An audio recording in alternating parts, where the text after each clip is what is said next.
it's a very good morning and welcome to the Breakfast Club on Asake Online. My name is Sizwakele Ndlovu and thank you for watching the show. Today on the program, we are going to be talking about COVID-19 and more specifically, a survivor.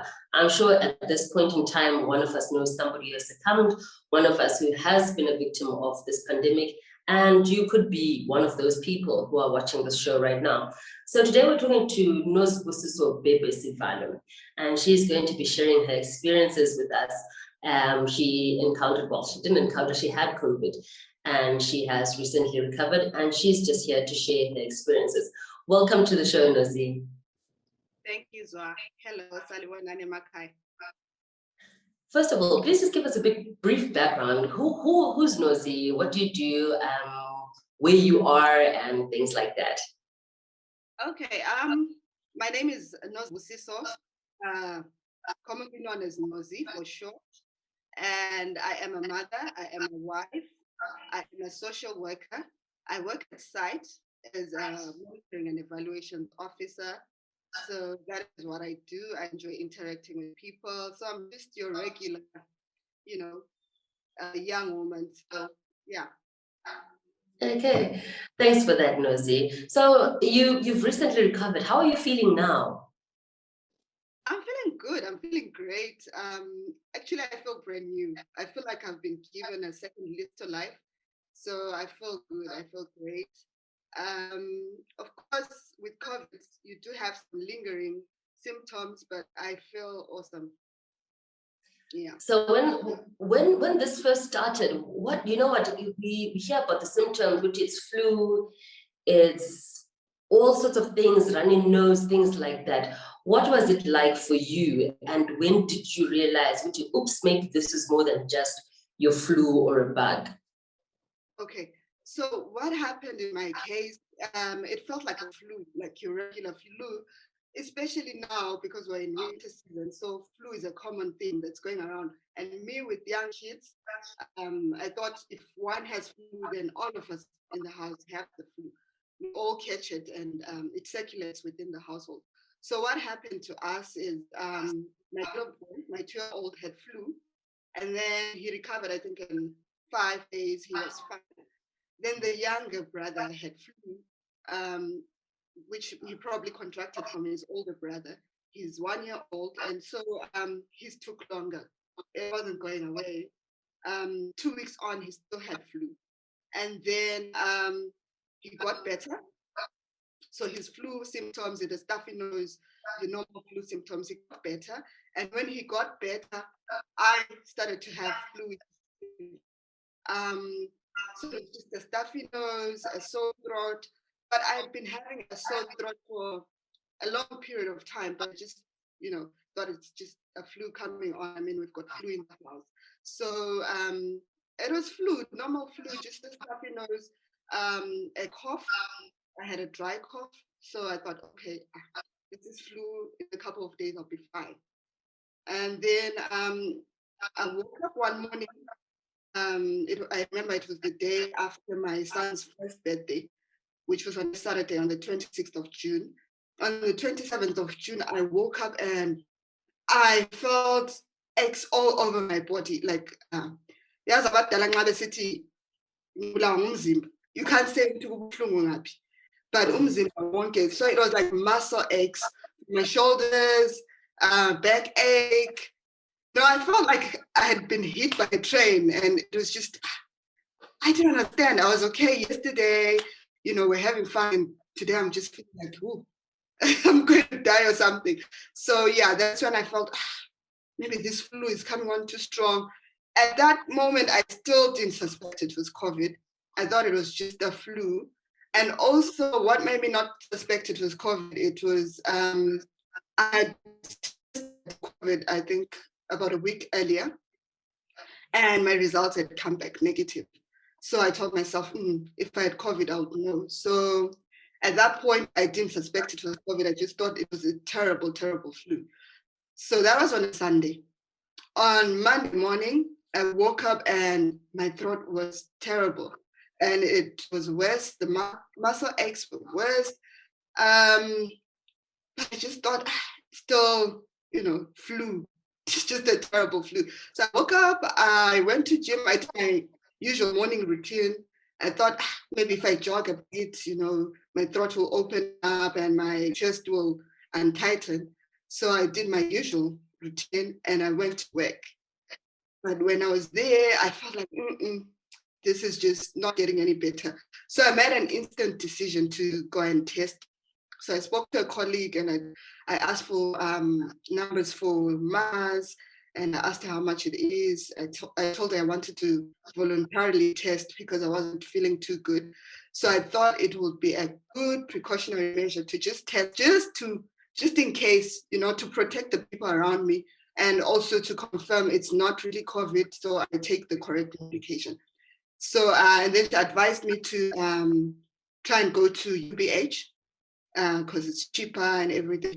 So I went to UBH. Well, that's another long story for another day. So I went to UBH and got tested there. And yeah, my test came positive. So the funny story of how my test came positive from UBH, I went there. You're supposed to have your own book. Like you're supposed to buy a small little book where they write your test results, or if a doctor sees you, they scribble whatever notes and your prescription and everything. So I didn't have a notebook. So I just queued there. The queue wasn't very long. It was just a short queue. But on that particular day, I think a couple of their staff members had tested COVID positive. So they were also testing the staff in that floor or on that ward. So we had a lot of their staff coming in and jumping the queue, and of course, as essential care workers, they had to test faster and get back to work. We appreciate that. So, but it made the process quite longer. When we got to my turn, that test is horrible. And I was so scared, and I'm always scared of that test, and I hate it. But at that moment, I had to test. I really had to test. So I had to stack it up, and so when it got to my turn, I tested, and then I said to the guy who was doing the test, I'm going into the main hospital to buy a book so that you can write down my test result. So I left the place where they were testing. It's like a tent that's stationed outside of the main hospital. So I was going to the main hospital. But before I even got there, the other lady nurse was assisting with the test, rushed and came to me and she said, I need to speak to you before you enter the main hospital. So she said, I said to her, no, I'm just going in to get a book and then I'm coming back. And then at that moment, I knew my test results had come out positive because she was in a way trying to say to me, don't enter the hospital, is allowed to, be within a public space. So she didn't say it out loud, but when she said to me, wait, don't you have a notebook in your car or just any notebook that we can use or any paper? Right there and then I knew that my test result had come out positive. So, how long did it take for the results to come out? Because I'm thinking you just did the nasal thing and you're just pretty much walking away to go get the book. How fast was that? It was actually pretty fast. I was actually surprised. But I didn't immediately go to get a book. So it must have been around 20 to 30 minutes, pretty fast.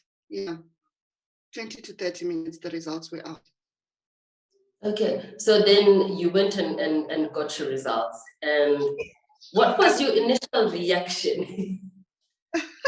I went to the car to get my and then they called me into the tent. So when they called me into the tent, because when you're testing, you test outside because they don't want the virus to then circulate within the tent and everyone is going in and coming out. It might, the people who don't have COVID might contract it. So it might circulate within that tent. So when we're testing, we're outside the tent. So they called me into the tent. So already I was feeling like, oh, you know what? The reason why they're calling me in is because I tested positive. So I went into the tent and the gentleman was quite nice and friendly, and he made sure I was calm, and then he broke down the news to me and he said, your test came out positive. So because when I went to test, I was already mentally prepared for a negative or positive result, though I was hoping for a negative one. I was kind of calm about it. And he said to me, he did try to counsel me a bit. I commend him for that, for coming from a public hospital, usually just giving your results and go. But he did try to say to me, don't stress, try and be positive about it. I know you're going to stress. Maybe you've got kids and you're already thinking about your kids, and try and relax. Don't stress. It's not the end of the world. And then he referred me to the doctor who was going to give me my prescription and tell me how to move forward with it. So I was quite calm about it, although, I had a little bit of stress because I was thinking of my children, especially my 1-year-old. And he said to me, I told him I've got kids, I've got young kids. And he said to me, your whole family is going to have to test because they've been in contact with someone who's COVID-19. So your child might have to test as well. So, but he did try to, calm me down and everything. Okay. So from that point, you now got you have your prescription, you have your results. What was next? What was next? You obviously had to go home. And what was your response? When you got home, what did you do? Did you just lock yourself in? You've got little kids, and all those emotions coursing through you. What's going on through your head when you get home? Yeah, oh my God, so many emotions were going through my head. I was like, ooh, and at that time, it was when, reports were coming in all over, left, right, and center. So-and-so has died from COVID, so-and-so has died. Close relatives, neighbors, people we knew, people I grew up with, Omama, Kelwane, that literally, they literally bring you up. And moms, they're dying. Baba, they're dying. And, it was a difficult, a lot of things are just going through my mind right now. So I go to the doctor, he says to me, what's wrong? I tell him, I show him my book and my results that I tested positive for COVID-19. And he immediately says, we're going to have to admit you into the hospital. There's a wing, the Arundel wing, where the COVID patients are admitted to. So he says, we're going to have to admit you into Arundel as a COVID patient so that you can recover from there, and so that you isolate from your family, and you don't spread the COVID and you don't infect anyone. So I said to him, no, I cannot be admitted. I refused. I bluntly refused. I said, no, I can't. And he said to me, I'm listening to your breathing, and I can already see that you're not breathing very well. Your breathing is a bit distressed. And then he spoke to the other nurse. They were actually jokingly and laughing about it and saying, can you hear this patient? She doesn't want to be admitted. She's refusing to be admitted. So I say to him, no, I have a 1-year-old. I cannot be admitted. Who's going to take care of my children at home? And say, you know what? You're actually putting your child, your son at risk more by staying at home. So you need to self-isolate. So then he said, okay, fine, you can go and recover from home. Then, so the nurse was assisting him, then wrote a recovery plan or whatever you call it on my book. So she said, you self-isolate at home, try and exercise, light exercise, jogging, skipping or something. And then she put down the prescription that I had to get from the pharmacy. I think it was erythromycin and vitamins. And then she said, you get these and you drink at home, try and steam, try and self-isolate, and, yeah. So that was me going back home. But driving back home, a lot of emotions and a lot of thoughts are coming into my head. I'm thinking, how am I going to handle this? What about the kids? What about my husband? So he's probably got COVID as well. How are we going to treat all this? I have a helper, and then he takes care of the kids. What if she's also now has COVID because she's been in contact with me? So when I got home, actually I called my mom and I asked her to take the kids for the period that I was isolating 2 weeks, 14 days. So my kids, so yeah. And then I self-isolated. I spent most of the 14 days in my room. And yeah, I had to sleep in the room by myself. One of the things that I did as well was to separate my kitchen utensils from everyone else's. And I had to be strict to them to say, the glasses that I use, don't use them to drink. And, yeah, so those are the measures that we put together as a family. So the kids are now with your mom and you are in the house. How are you and your husband coping? How is he coping with all of this? And has he tested? And what were just the whole balancing act of you in the house? So you're the only person infected. Okay. Up to now, we don't know if he was infected or not, because as a personal decision, he decided not to test. So he didn't test, and he didn't exhibit any severe symptoms like I was. So he did complain of a little bit of muscle ache and a headache, which went away, I think, within 2 days. But we did make that decision that we are self-isolating. He used another room, another bedroom. I was in our main bedroom the whole time, and social distancing even within the house. If I was wanting to use the bathroom, people, I just told them to stay away from me and sanitize a lot. So sanitizing the whole time and sanitizing surfaces, door handles, the fridge that everyone touches, the bathroom when you use it, the toilet when you use it. So we're being very, very, very careful, because we had a confirmed COVID case that we didn't want to circulate within the household. And we had to tell a couple of our close family so that they know you don't come and visit us. And also so that if anything happens, they know we had COVID in the house. And then I then told the people that I was in contact with within the week.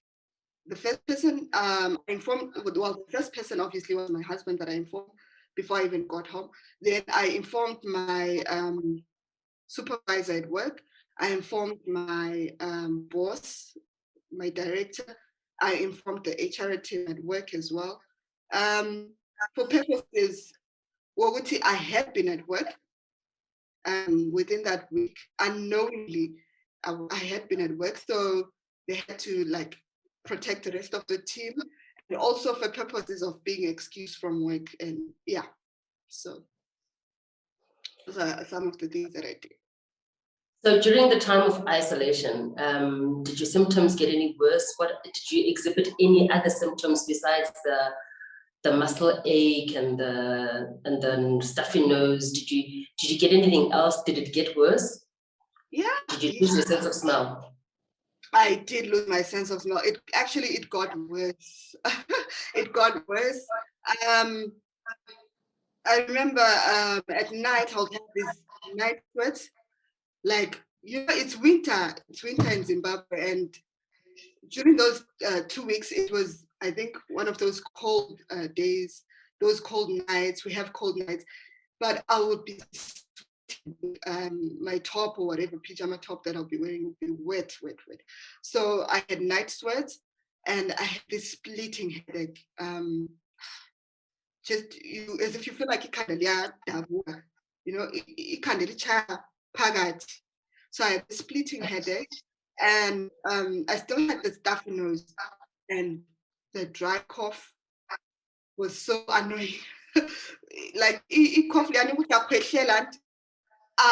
it's not productive. Like there's no flame, there's nothing coming out.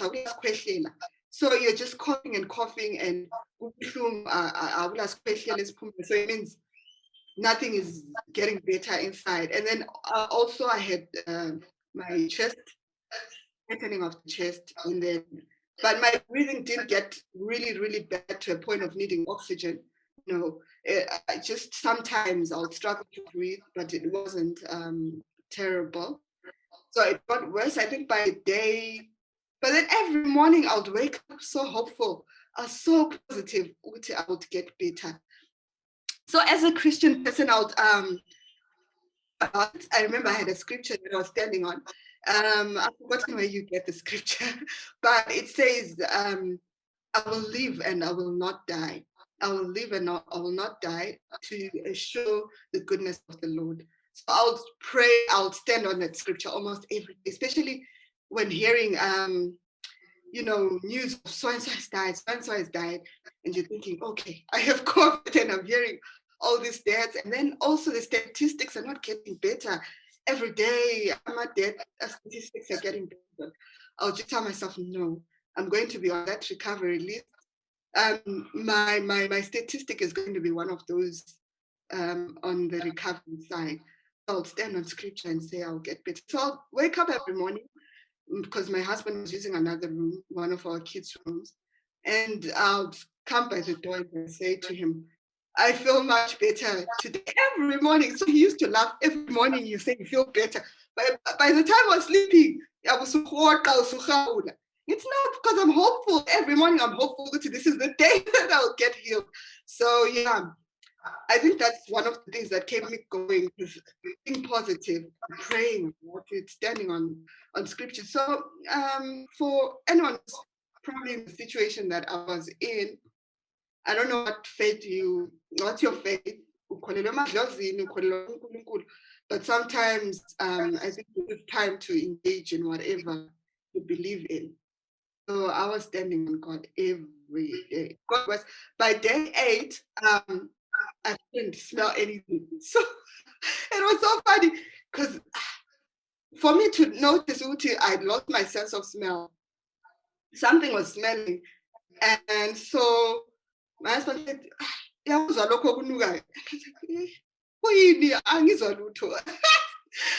thought, maybe. And then I went around the house trying to smell everything to see. And then I got the eucalyptus oil. It's got that's strong, because I was using it to steam anyway every day. So I had to put my nose in that eucalyptus oil to see what. When I was eucalyptus oil, it means I feel a sense of smell. So I totally couldn't smell anything. I mean, even if the babies were there and they would poop, I probably wouldn't smell their diaper. Someone has pooped or something. So my sense of smell had gone totally. So I think it took about, but out of all the symptoms, my sense of smell, that's when it actually hit me. Oh my God, what if I don't get my sense of smell back? But fortunately, where was cut? Yeah, it didn't just come back. And then, now it's totally back. Now I can, I'm good now. Okay. So in up to today, I'm assuming are your kids back? How was the reunion? Oh my God, yes, my kids are back. That was the worst 2 weeks.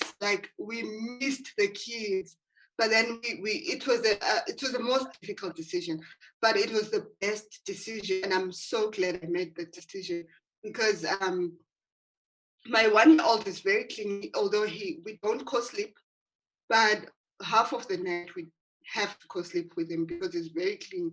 So imagine breathing, and then he's there, he doesn't understand, he likes to be cuddled and held, but I needed that for him to, and I am so happy that they're back, and it's so much laughter in the house, Peter Patter again. It was so quiet, it was so sad, but now they're back. It's back to normal.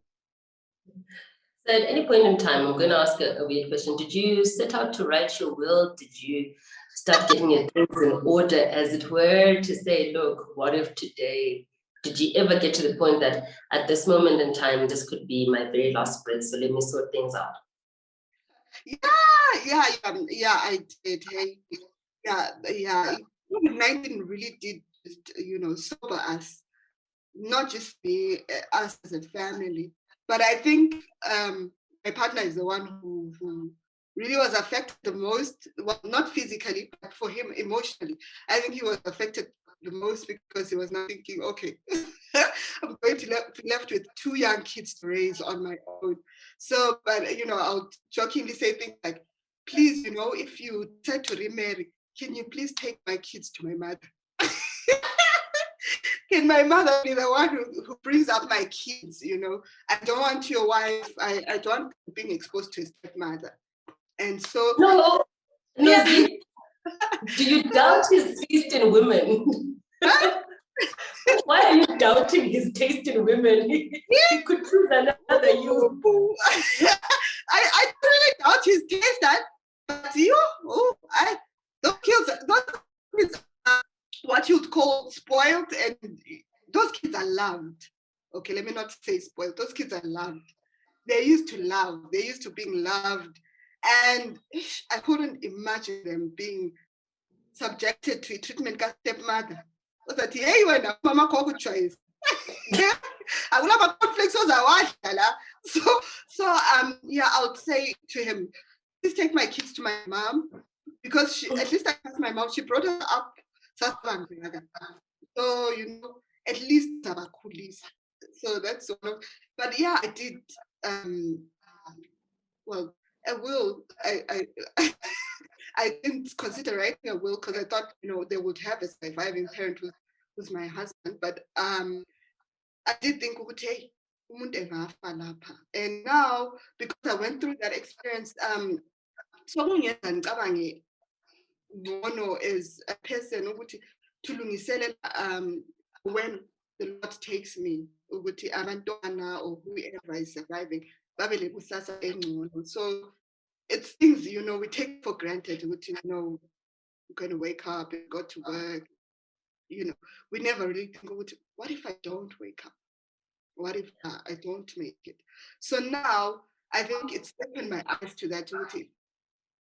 I could die anytime, not only from COVID, but, and I need to prepare about things, generational wealth, saving, for college for the kids, starting saving now, and when Yeah. And your take on the vaccine. Are you vaccinated? Do you plan on getting vaccinated after your experience? I'm vaccinated. Yeah. I remember I did share a bit of my story on my Facebook page. I am vaccinated. I vaccinated in March. I had my first dose in March at City Hall, when the essential services were being vaccinated, journalists and all that. So I did get vaccinated in March, and I had my second dose in April. So I'm fully vaccinated. Yes, Sinopharm. So yeah. So you can imagine me getting sick. It was a total surprise. But then it goes to show, actually they did tell us, if you read about vaccines, they do not stop you from getting the COVID-19, but I believe they do help in terms of the severity of your symptoms or what you experience. I cannot definitely say I could have been worse, because I had COVID before being vaccinated. So I don't know how my body would have handled it. So I do believe who vaccinate helped severe. So I would classify myself as someone who had moderate COVID-19. I had moderate symptoms. Symptoms, but it wasn't respiratory failure. I need oxygen, and I can't walk. Okay, fine. I had fatigue. I had all those other symptoms. I was sweating at night. But I do believe vaccine helps with your body will fight ngcono. It gives you amanye amandla to fight it ngcono. I always thought I was a person who was immune system engani high, because in Kaya and Sakula, everyone else would get flu and I wouldn't get flu. So as a grown person, I would say to my mom, ngile flu, she'll be shocked. Le flu wena, like in Kaya be the flu really. So me having COVID was really, it's one of those things that there's COVID, but you never think you're gonna get it, and you never there's COVID, let me mask up, let me social distance and everything. Why are you crying, Zwa? Unkind. I'm clearing my eyes. Can you all right. So yeah, that's how it was like. But I do also think Uguti last year, as people were getting complacent, and I was masking up, but I think at some point we are trying, especially if in an environment of abantu bajwayele, you think I know so and so, but then we also have to remember Uguti is going home, it's going to work, it's going to the supermarket, and then they're also coming back to work. So you don't know who they've been in contact with, what they've touched, because COVID-19 is very highly transmittable, and so that's why we are advised to clean surfaces and to always sanitize, because and then whether umlomo, ingamehlo, that's it, contractile. So yeah.